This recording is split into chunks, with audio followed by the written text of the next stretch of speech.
relever l'Église. Nous avons été appelés à évangéliser et à porter le nom de Dieu partout dans le monde. C'est une tâche délicate, lourde, sensible. Plusieurs n'arrivent pas jusqu'au bout. Plusieurs se fatiguent en chemin. Plusieurs se découragent. Plusieurs abandonnent. C'est parce que je vous souhaite, je nous souhaite de persévérer jusqu'à la fin et jusqu'à ce que Christ revienne. Amen. C'est ça que nous allons faire. Et c'est pour cela que nous sommes encore là ce soir. Parce que si nous ne venons plus aux enseignements, ça veut dire que nous arrêtons l'œuvre. Quand on ne vient plus aux enseignements, on démissionne. C'est une forme de démission qu'on n'a pas pu. Parce qu'on ne peut pas tenir si on ne venait pas aux enseignements.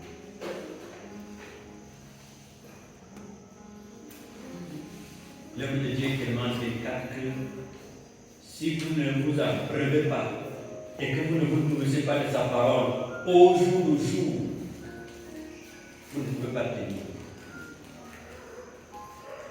Vous allez certainement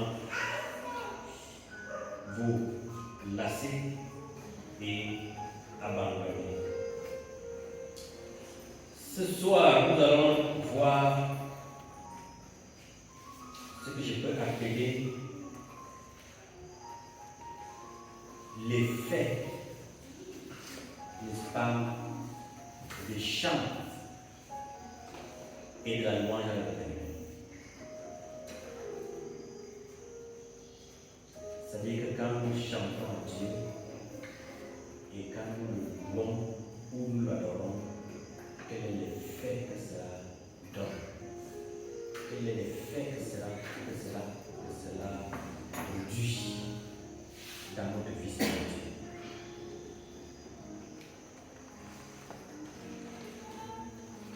Parce que la Bible dit que le Seigneur siège au milieu de la...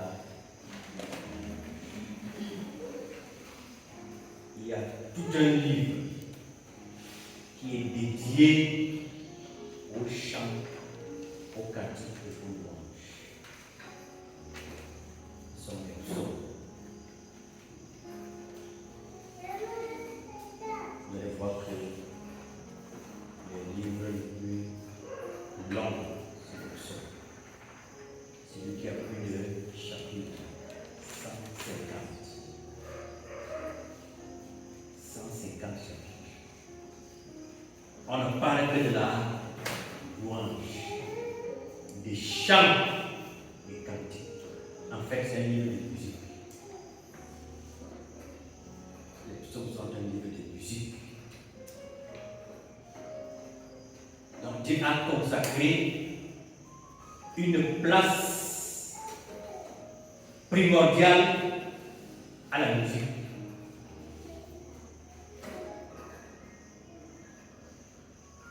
Et vous voyez, quand il a créé l'homme, il a mis en l'homme des instruments.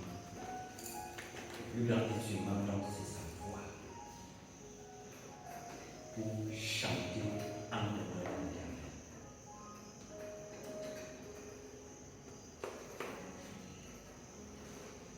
Les voix que nous avons, n'est-ce pas, c'est elles qui contribuent à la louange à notre Dieu. Alléluia. Dieu nous a donné ça comme instrument de musique pour sa grandeur. Parce que ce que les instruments que nous avons la forme, il n'interprète que ce que nous avons naturellement. C'est ça que les musiques. Ce n'est pas ça qui nous donne la musique. Non. Mais ça nous accompagne. Parce que Dieu nous a créés pour le louer. Dieu nous a créés pour le chanter. Vous allez voir que lorsque vous chantez pour quelqu'un, vous savez pas ce que vous lui faites comme honneur, comme joie. Quand vous chantez pour quelqu'un.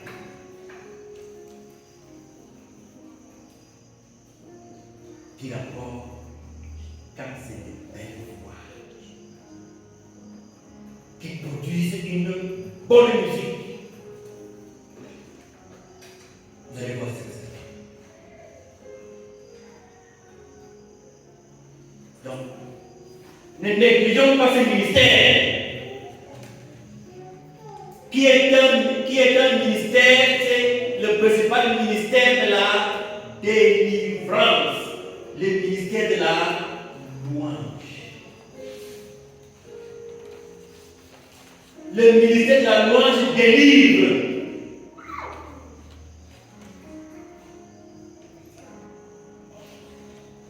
Les exemples sont légion dans la Bible. Nous nous souvenons de ce que Paul et Silas étaient en prison. Et dès qu'ils ont commencé à louer le Seigneur, qu'est-ce que la Bible nous dit? Les portes de la prison s'effondrent. Les murs s'effondrent.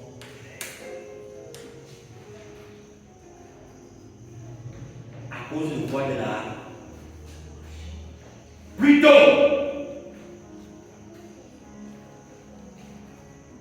la Bible nous montre également dans le livre de Josué que Jéricho a vu les murs s'effondrer à cause de la.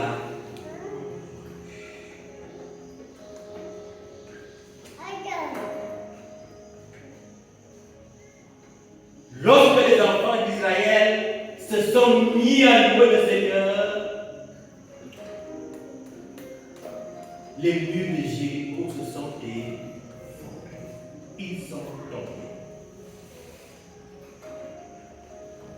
C'est quelque chose qui est lourd de signification.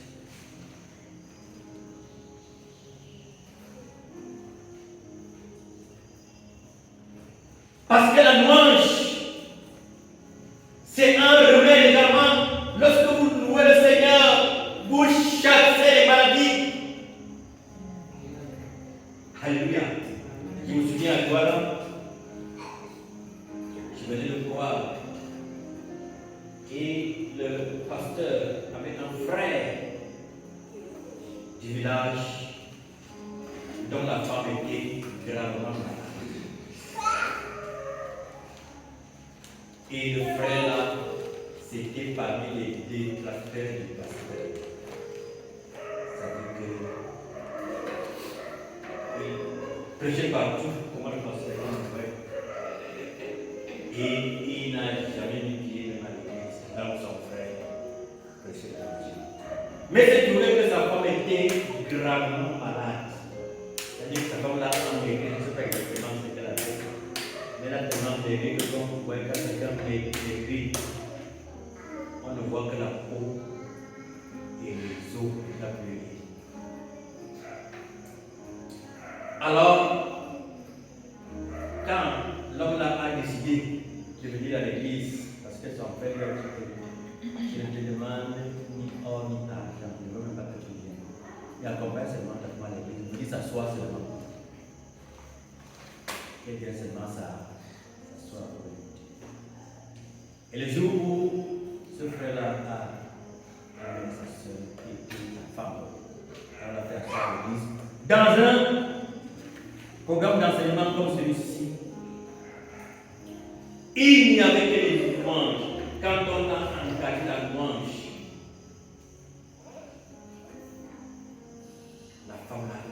commencé à s'agiter, à s'agiter, à s'agiter. À mesure que la louange évoluait, les démons ont commencé à agiter la femme. La femme qui était comme ça là, des gros bras n'ont pas réussi à la maîtriser. Sous l'effet de la louange, jusqu'à ce qu'on a chassé les démons qui ennuyaient cette femme et elle a retrouvé sa guérison. Et son mari a témoigné qu'il ne peut même pas compter le nombre de millions qu'elle avait dépensés pour la maladie de sa femme. Et il va trouver la guérison sans doute. Rien que avec la louange. L'effet de la louange dans le temps.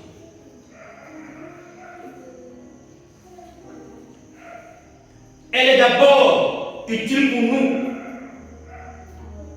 Parce que lorsque nous chantons, nous appelons le Saint-Esprit.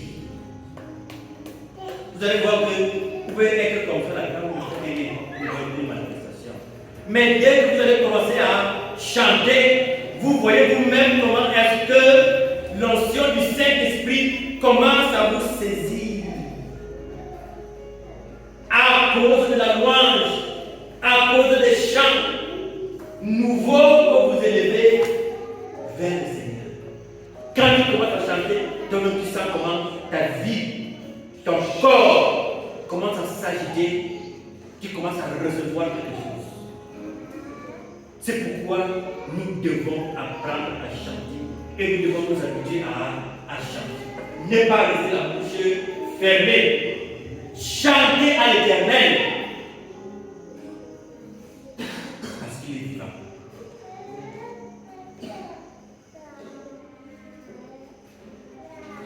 Nous devons chanter à Dieu. Nous devons louer Dieu. Nous devons lui chanter des cantiques. Des cantiques. C'est les cantiques-là qui ont donné la force au Seigneur Jésus-Christ lorsque il a été confronté à la mort. La Bible révèle que après avoir chanté les cantiques, parce que dès que la Sainte Seine est finie, il fallait ajouter la Sainte Seine des cantiques. Parce que la mort était en face. Il avait une chose, c'est d'accepter la. Et pour accepter la mort, il fallait donc qu'il soit transformé. C'est-à-dire qu'il ne soit plus comme nous. Parce que quand nous on voit la mort venir, qu'est-ce qu'on fait? On fuit. Quand on voit la mort venir, on fuit. Mais quand Jésus a vu la mort, il s'est encore approché à demander à Jésus de s'approcher et de faire ce qu'il est venu faire. Parce qu'il est dit que le Fils de l'homme est venu pour mourir. Mais malheur à celui par qui cela arrivera. C'est pour cela que la Bible révèle qu'on ne lui a pas ôté la vie. Mais c'est lui qui a donné sa vie. Pourquoi? Parce qu'il était sûr de la. Donc pour affronter la mort, pour affronter la difficulté, il a fallu qu'il chante des.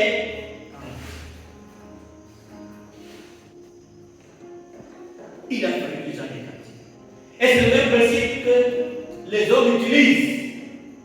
Vous allez voir dans les formations militaires, les soldats passent le temps à chanter. Parce que c'est ça qui donne le moral. Vous savez, le moral ce qu'on appelle le moral dans la société, parmi les hommes, ce que nous appelons foi dans l'esprit de Dieu. C'est-à-dire que augmenter le moral, c'est augmenter sa foi. Baisser le moral, quand on dit que le moral est bas, ça veut dire que la foi est faible. Et quand on change dans les cantiques, on augmente le moral et on va en guerre sans plus avoir peur. Parce que vous allez me demander, mais les soldats font même comment? On tire les armes là-bas, eux aussi ils avancent pour tirer. C'est les chants. C'est le même principe avec la vie spirituelle. Face à l'ennemi, nous devons chanter. Quand on est dans les séances de délivrance, il n'y a rien d'autre qui nous aide que la louange. C'est pourquoi il faut le Seigneur. Parce que les exemples sont légion dans la Bible. Disons que dans le livre de 2 Chroniques, chapitre 20, à partir du verset 12.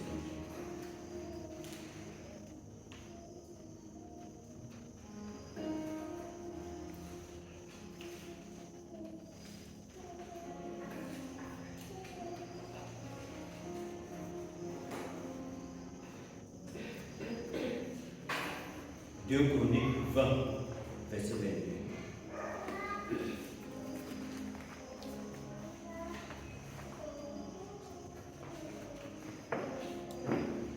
Deux Chroniques 20, verset 22, il est écrit: au moment où l'homme commençait les chants et les louanges, au moment où l'homme commençait les chants et les louanges, oui, l'Éternel plaça une embuscade contre les fils d'Ammon et de Moab. L'Éternel plaça une embuscade parce qu'il avait été touché par les chants et les louanges. Il a vu les fils d'Ammon venir, les fils d'Ammon et de Moab, et il a vu le danger que courait Israël parce que les fils d'Ammon et de Moab continuaient leur expédition. Ils devaient tuer et éliminer tout le peuple d'Israël. Tout Juda devait disparaître. Mais lorsque les enfants de Juda ont compris que non, ce n'est pas le chant et la louange que nous pouvons être victorieux, ils n'ont pas hésité de commencer à chanter et à louer. Et c'est à ce moment-là que le Seigneur, lui, il a placé une embuscade. Oui.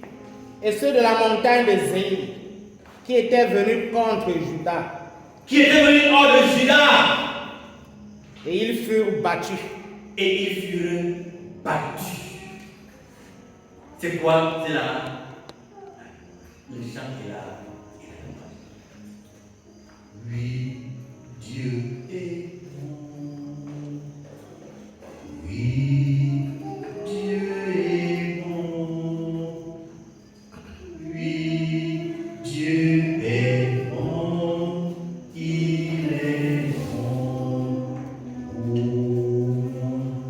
oui, Dieu est bon. Oui, Dieu est bon.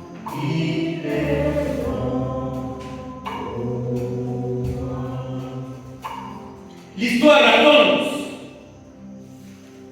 lorsqu'on rentre dans le premier verset de ce chapitre, après cela, les fils de Moab et les fils d'Ammon, et avec eux, des Maonites, marchèrent contre Josaphat pour lui faire la guerre. On vint à m'informer Josaphat en disant: une multitude nombreuse s'avance contre toi depuis l'autre côté de la mer, juste depuis la Syrie, et ils sont à Atta. Tamar, qui est NBD. Amen. Au verset 3, dans sa frayeur, quand Josaphat a vu ça, il a eu peur. Dans sa frayeur, Josaphat se disposa à chercher l'Éternel et il publia un jeûne pour tout Juda. Lorsque nous avons peur, cherchons l'Éternel. Lorsque nous avons peur, cherchons l'Éternel. Quoi que tu fasses, amen. Quand il y a une situation, non. Cherche l'Éternel.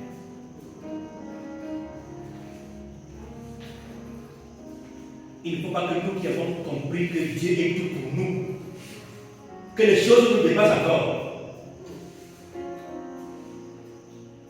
Nous qui avons compris que nous avons donné nos vies à Christ,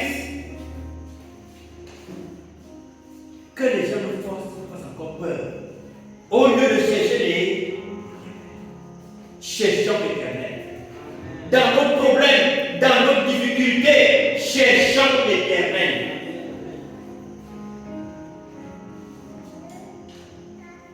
C'est pourquoi nous sommes enfants de Dieu. Nous ne sommes pas enfants de Dieu pour quelque chose d'autre. C'est de chercher l'Éternel et de l'invoquer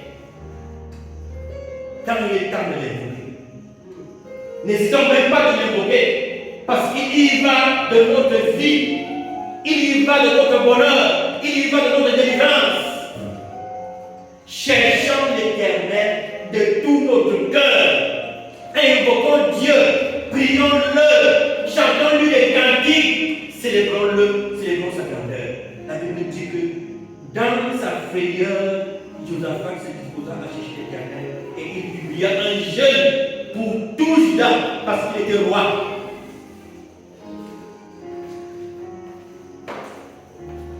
Alléluia.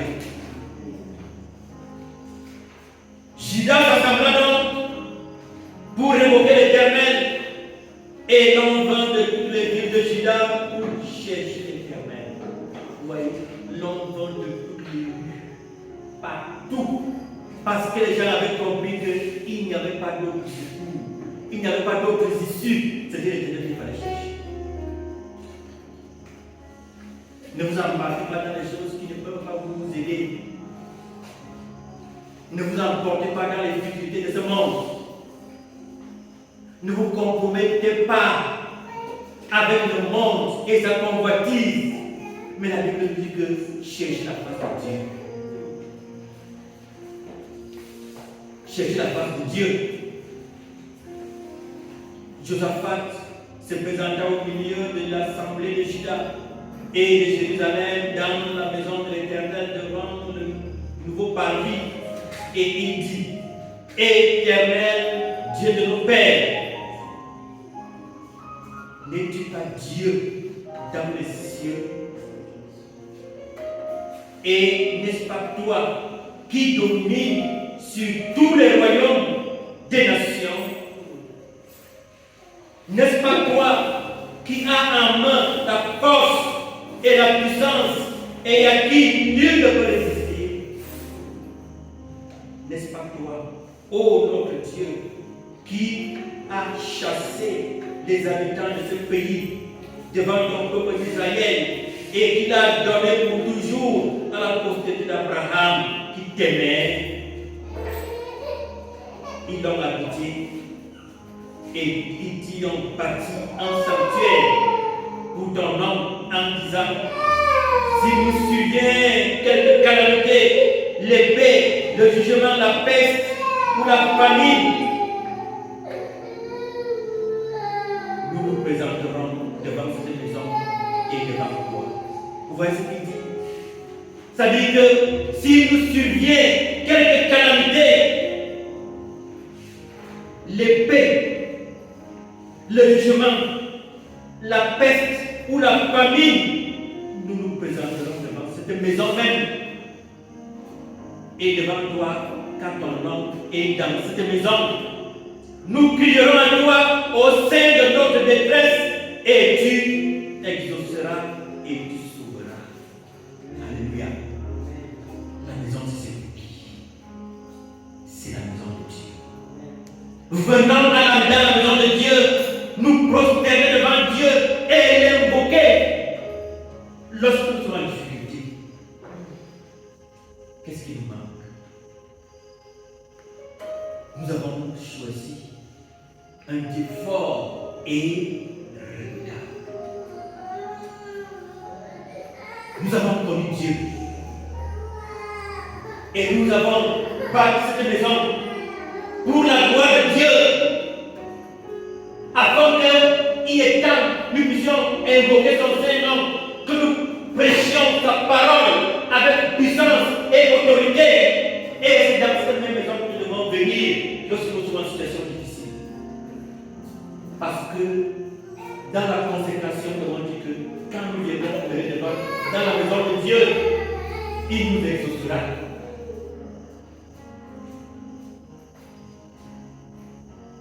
Alléluia. Maintenant donc, voici les fils d'Amon et de Moab et ceux de la montagne de Séir, chez lesquels tu n'as pas permis à Israël d'entrer quand il venait du pays d'Égypte. Parce que toi, l'Éternel, tu avais estimé que Israël ne devrait pas entrer dans ce pays-là.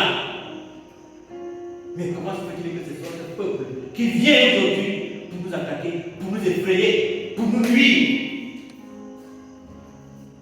Car il s'est détourné d'eux et ne les a point détruits. Les voici qui nous récompensent en venant nous chasser de ton héritage dont tu nous as mis en possession. Ô notre Dieu, n'exerceras-tu pas tes jugements sur eux? Car nous sommes en force devant cette multitude nombreuse qui s'avance contre nous et nous savons que faire, mais nous y sommes sur toi. Mes yeux sur toi.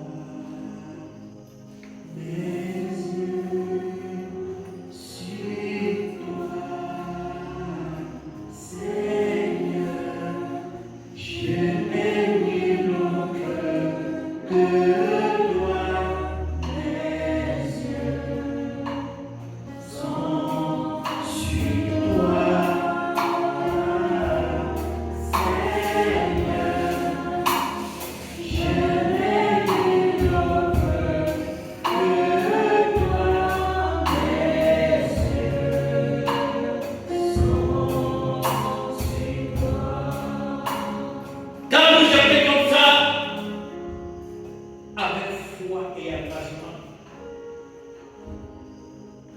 Tu ne vois pas comment est-ce que Dieu ne peut pas descendre.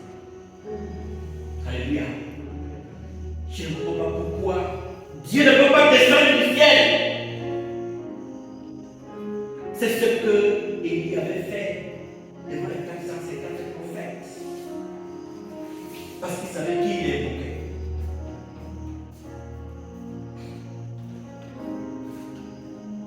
Alors, l'Esprit de l'Éternel saisit au milieu de l'assemblée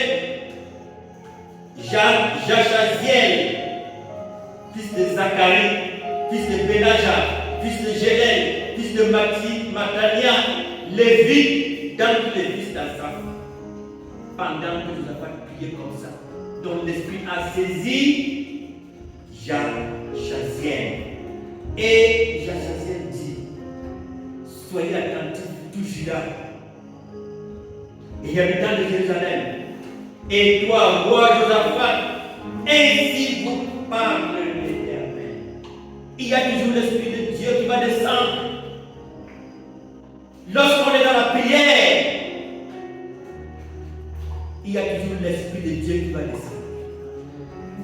Nous devons toujours susciter dans nos prières la descente de l'Esprit de Dieu, parce qu'il y a un retour à notre prière qui doit intervenir. Nous ne devons pas prier pour lui. Quand nous prions, nous devons attendre le retour. Parce que Dieu doit nous exaucer. Nous n'avons pas un Dieu qui n'exauce pas, mais nous avons un Dieu qui exauce. pas un Dieu qui n'écoute pas. Nous avons un Dieu qui écoute, qui entend et qui réagit. C'est ce qui s'est passé dans le cas d'espèce. Donc, ainsi par l'Éternel. Ne craignez point et ne vous effrayez point devant cette multitude nombreuse, car ce ne sera pas vous qui combattrez, ce sera Dieu. Alléluia. Voilà notre force.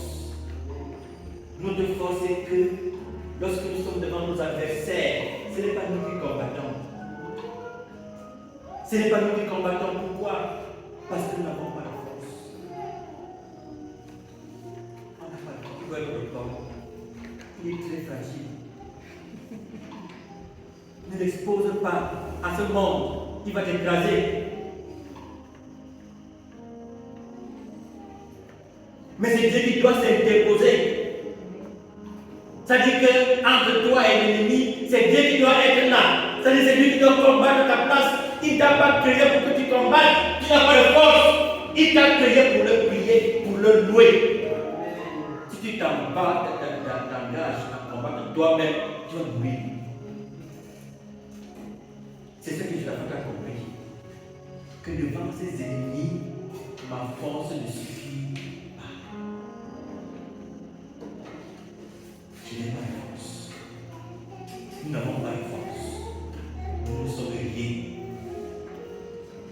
C'est Dieu qui est plus fort et redoutable. C'est lui. Et nous attendons que je suis fort, fort, lui plus que vainqueur par le sang de Jésus. Je suis fort, fort, lui plus que vainqueur par le sang de Jésus, mon sauveur. C'est le sang de Jésus dans la force.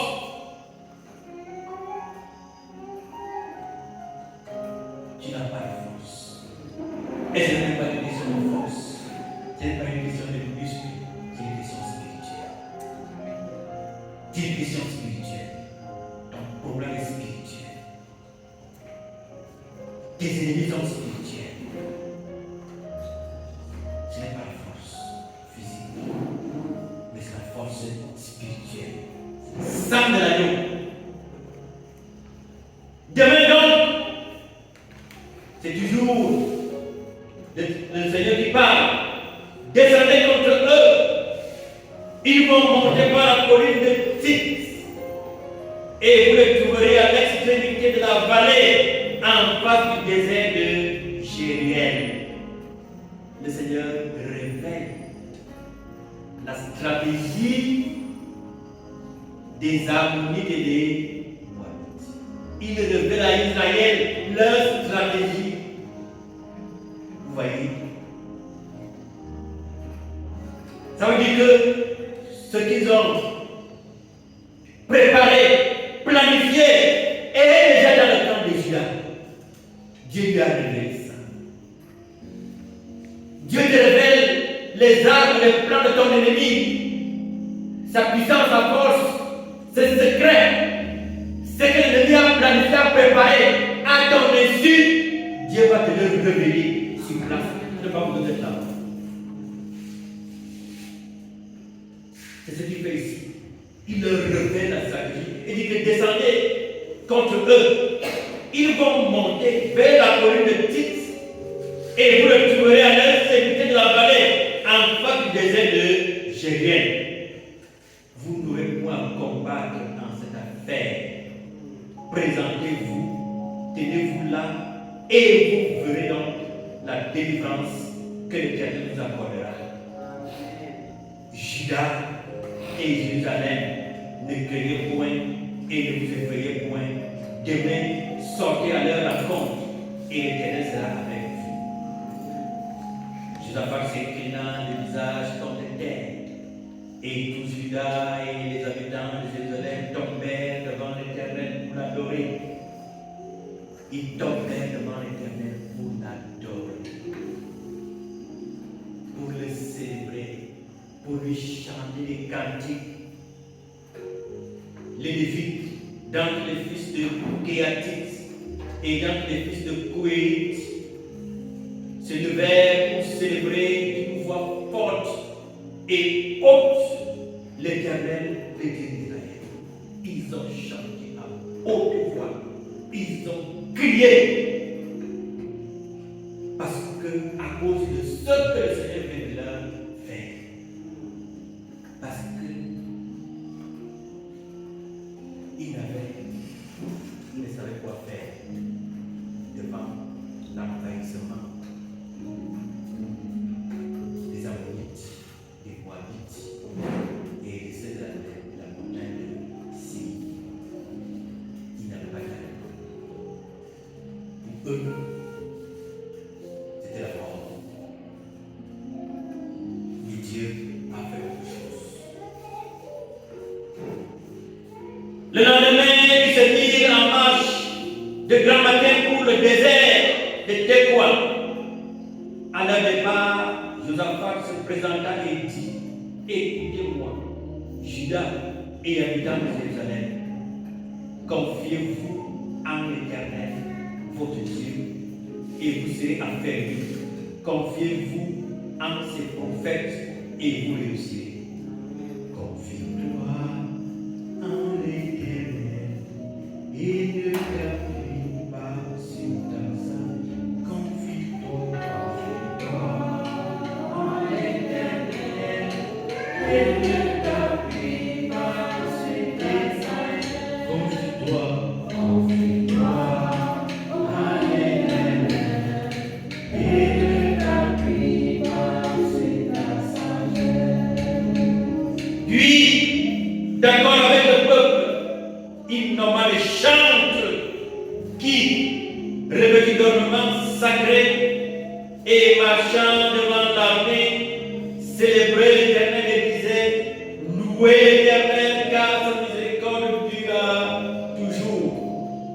Et au moment pour donc commencer les chants et les louanges, l'Éternel plaça une embuscade contre les fils d'Ammon et de Moab et sur la montagne de Séhir, qui était venue contre Juda, et ils furent battus. Les fils d'Ammon et de Moab se jetèrent sur les habitants de la montagne de Séhir pour les dévouer par interdit et les exterminer. Et quand ils en eurent fini avec les habitants de Séhir, ils s'aidaient les uns les autres à se détruire. Lorsque Juda fut arrivé sur la hauteur d'où l'on apercevait le désert, ils regardèrent du côté de la multitude, et voici, c'étaient des cadavres étendus à terre, et personne n'avait échappé. Josaphat et son peuple allèrent prendre leurs dépouilles. Ils trouvèrent parmi les cadavres d'abondantes richesses et des objets précieux, et ils en enlevèrent tant qu'ils ne purent tout emporter. Ils mirent 3 jours au pillage du butin, car il était considérable.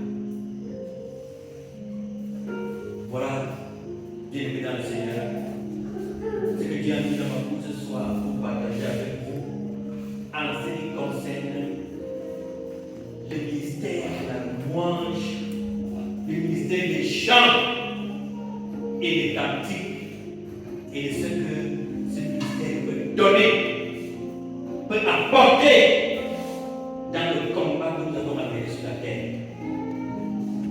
C'est pourquoi nous exhortons le peuple de Dieu à chanter à l'Éternel, à adorer l'Éternel, à invoquer le nom de Dieu, à rendre grâce à Dieu par les chants et cantiques, célébrer le Seigneur, parce que la solution à nos problèmes y réside. La solution à nos problèmes est dans la louange. La solution à nos problèmes est dans les chants. Notre délivrance, notre épanouissement, notre joie, c'est quand nous chantons.